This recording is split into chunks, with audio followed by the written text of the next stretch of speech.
Abşeron rayonu Xırdalan şəhəri Həsən Əliyev küçəsi 61 ünvanında yerləşən və Hermes Hotel Villa kimi fəaliyyət göstərən məkandan Azərbaycan reallığına şikayət daxil olub. Kanal 21 Azərbaycan reallığına istinadən xəbər verir ki, məkana daxil olduqda qapının əsas girişində onu uzun müddət gözlədiblər.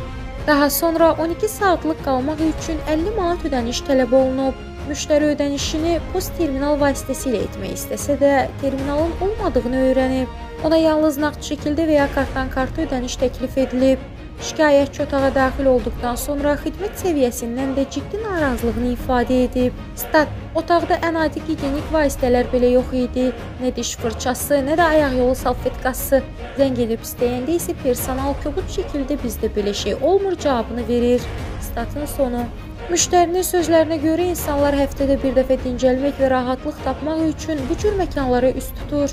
Lakin ödədikləri məbləğ qarşılığında minimal xidmət belə göstərilmir.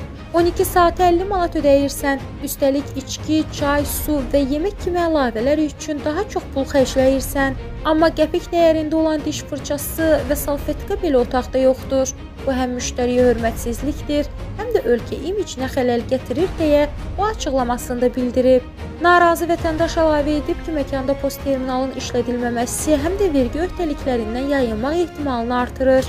Şikayətçi məsələni ictimailəşdirərək aidiyyəti qurumların bu xoşagəlməz halları nəzarətə götürməsini xahiş edib. Sonda onu da qeyd edək ki, Kanal 21 olaraq qarşı tərəfin də mövqeyini işıqlandırmağa hazırıq.